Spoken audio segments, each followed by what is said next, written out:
On n'a jamais trouvé le moindre médicament capable d'empêcher les morts dans la grippe.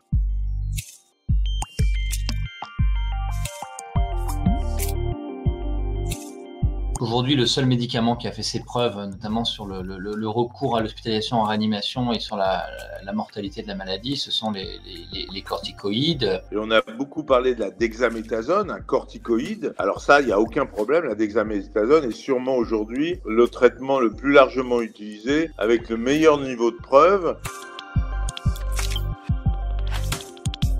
Il y a eu des va-et-vient récemment sur les fameux anticorps monoclonaux, les anticorps de synthèse, dont une des cibles est cette fameuse protéine spicule qui sert d'amarrage pour le virus à la cellule. C'est la même cible pour la vaccination. Il y a également d'autres pistes intéressantes qui sont la piste des antiviraux. Et souvenez-vous, au début, parmi les premiers médicaments, on avait un antiviral d'ailleurs qui s'appelle le Remdesivir. Il y a d'autres sociétés, Pfizer en a parlé il n'y a pas très longtemps, qui travaillent sur ces antiviraux. Il y a en fait, d'une part, le repositionnement de vieilles molécules. C'est-à-dire qu'on prend des médicaments déjà sur le marché qui semblent avoir des propriétés antivirales ou virus statiques pour empêcher la multiplication des virus ou virucides pour tuer le virus et on les relook. C'était l'exemple typique bien connu, c'est l'hydroxychloroquine. Vieux médicament d'il y a 50 ans, du paludisme, qu'on a essayé de relooker dans la Covid. Mais c'est décevant et aujourd'hui, il n'y a rien d'efficace qui ait été démontré.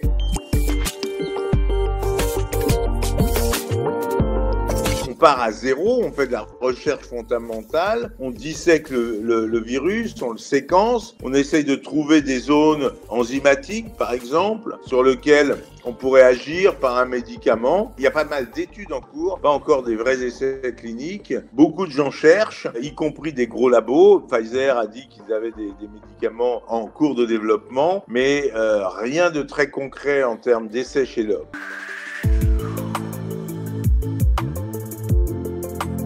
Normalement, un nouveau médicament, c'est 5 à 10 ans de développement. Donc, même si on accélère et qu'on fait les choses le plus vite possible, ça pourra peut-être être 2-3 ans, mais pas moins. Donc, c'est pas des médicaments pour demain.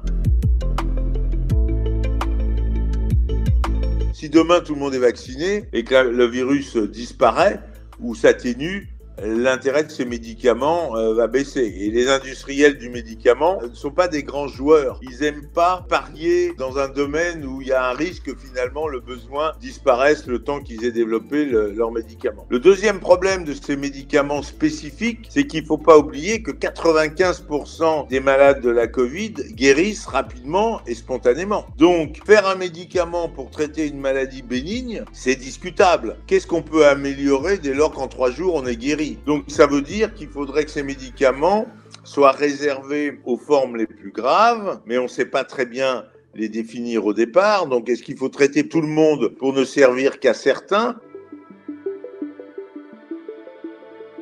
Aujourd'hui, on parle beaucoup des mutations. Donc, si je fais un médicament spécifique de la forme britannique, mais qui marche pas sur la forme sud-africaine ou la forme sauvage, au fur et à mesure des changements des mutations, mes médicaments vont perdre de leur efficacité.